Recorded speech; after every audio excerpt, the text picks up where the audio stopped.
আসসালামাইকুম গাইস, আশা করি আপনারা ভালো আছেন। ইনশাআল্লাহ আমি ভালো আছি। তো আজকে আপনাদের বিকেলবেলা আমি আপনাদের একটা জিনিস দেখাও শেয়ার করব। এখন বাংলাদেশের দেখতেছি এটা হলো প্রচুর আপনার ভিডিও করতেছে যে বাংলাদেশের যে আবহাওয়ার মধ্যে রাস্তার মধ্যে ডিম ভাজা, এই মানে ছাদের মধ্যে রোদ্রের মধ্যে ডিম ভাজা, যারা আমি মনে করি যারা ডিম ভাজা যারা প্রবাসে তাদের কি অবস্থা দেখেন।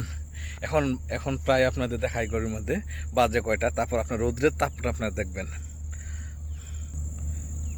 এই দেখেন বাজে কয়টা, 6টা 42 বাজে, অথচ আপনাদের বাহিরটা দেখছেন। তো এটাই বলবো, দেখেন রোদের যে তাপমাত্রাটা আমাকে দেখলে বুঝতে পারেন যে আমার কেমন রোদের তাপমাত্রাটা। ঠিক আছে, এই দেখেন এখন প্রচণ্ড রোদ। তো ভাই, যারা বলতেছেন যে দেশে তাহলে কেমন রোদ, যারা আমরা প্রবাসী ভাইয়েরা তারা কেমন রোদের মধ্যে থাকে দেখেন।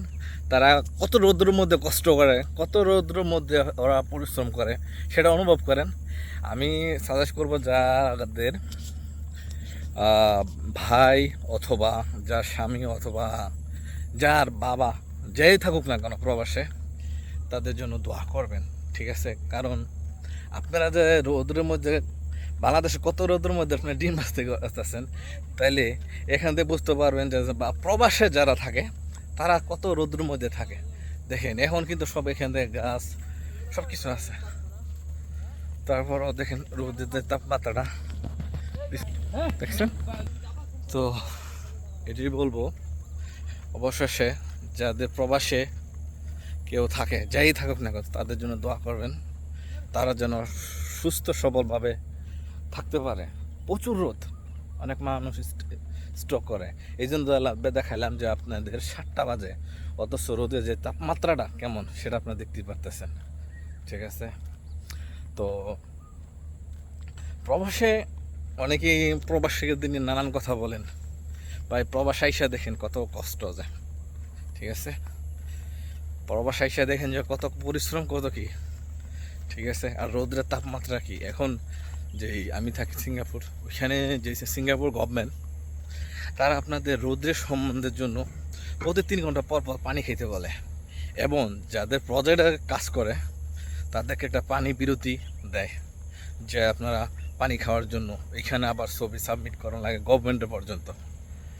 তো কারণ প্রচুর রৌদ্র, কারণ হিট স্ট্রোকে অনেক মানুষের প্রবাসীরা মারা দিতেছে। দেখা যায় তো প্রবাসীরা মারা যায় কেমন, সারাদিন কাজ করে, সারাদিন কাজ করার পরেও আপনার সারা রাত ঘুমায়, লাস্টে দেখা যাইতেছে ঘুমের মধ্যে মনে স্ট্রোক করে। কারণটা কি? কারণটা হলো যে রাত্রে সারাদিন যে রোদ্রের মধ্যে কাজ করে তাদের বডি টেম্পারেচারটা হয়, আর আস্তে আস্তে রাত্রেবেলা তাদের বডিটা নিদর হয়ে যায়, তখন অনেকেই মানে স্ট্রোক করে। ঠিক আছে, অনেকের গরমটা মনে করেন জায়গা জায়গা, যার ফলে স্ট্রোক করে।